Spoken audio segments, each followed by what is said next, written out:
le monde qui vient. Je suis un horrible élitiste. Je pense que le monde complexe de demain ne peut être géré que par des intellectuels. Ça ne veut pas du tout dire que je suis favorable à supprimer le droit de vote et que je suis favorable au retour au suffrage censitaire.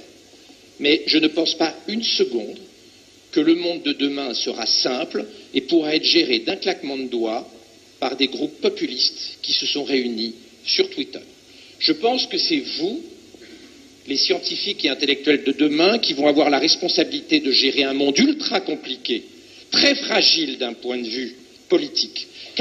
Car la réalité du capitalisme cognitif, c'est que dans un capitalisme de la connaissance, les gens malins ont plus de pouvoir et de revenus que les gens moins malins.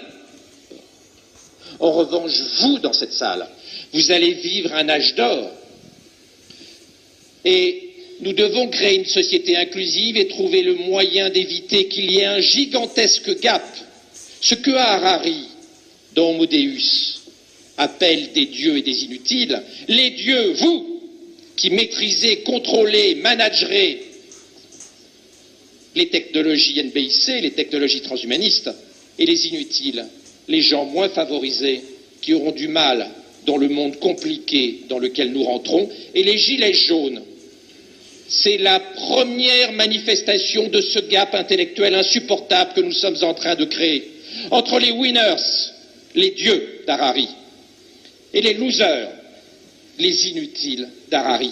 Et je reprends les termes d'Harari, non pas pour m'en féliciter, mais pour alerter tout le monde sur le fait que la crise des gilets jaunes n'est pas un épiphénomène, elle est là pour 100 ans.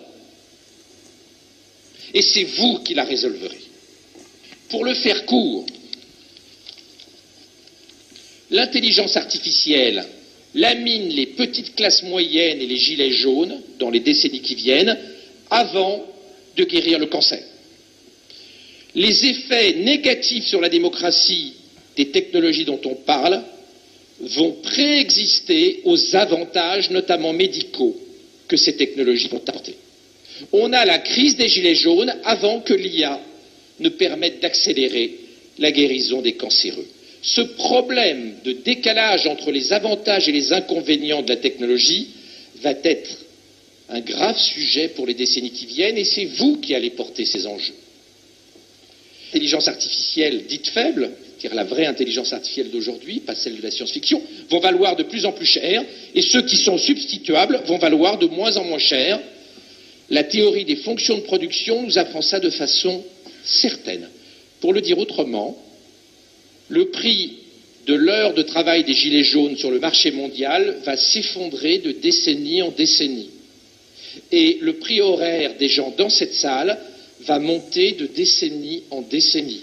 Parce que vous êtes les complémentaires de l'intelligence artificielle faible. Et les autres sont substituables. Nous ne sommes en aucune façon capables d'absorber le choc technologique. Vous, dans cette salle, bien évidemment, oui. Et l'ensemble de la population, non. Ces technologies sont en train de créer une vraie différence entre les œufs en or, vous, et les autres. Et je disais tout à l'heure que vous avez une responsabilité historique. Des dieux et des inutiles, la vision politique d'Harari est en réalité un cauchemar politique. Et la crise des gilets jaunes est salutaire. Elle nous montre à quelle vitesse nous sommes en train de rentrer dans le cauchemar d'Harari. Et à quelle vitesse il va falloir agir pour casser ce déterminisme technologique. L'intelligence artificielle et ces technologies-là vont aussi avoir une autre conséquence. C'est que pour éviter d'avoir une crise des gilets jaunes pendant 100 ans, certains proposent qu'on utilise les technologies transhumanistes pour faire du neuro-enhancement, pour augmenter le cerveau des gens moins favorisés.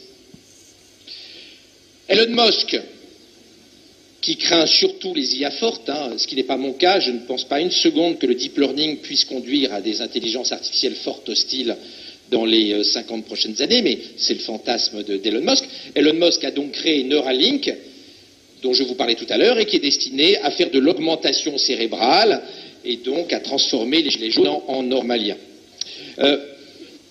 cette vision de la Silicon Valley, de la Chine, de fusionner l'éducation, la santé, l'IT, les neurosciences, pour régler la crise chez nous des gilets jaunes et les crises populistes ailleurs, est une tentation qui va être de plus en plus forte dans les décennies qui viennent.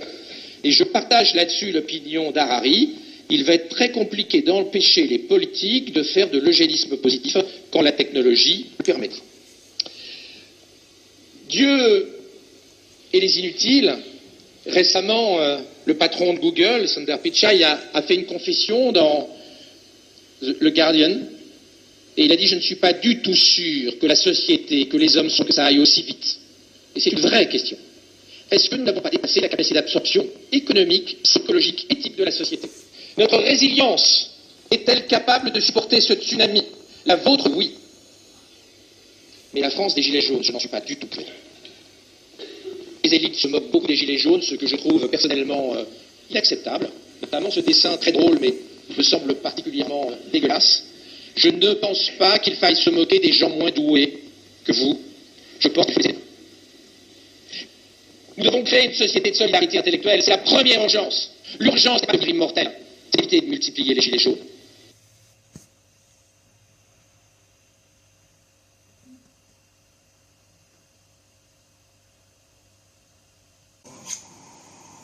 Vous vous rapprochez un petit peu, s'il vous plaît.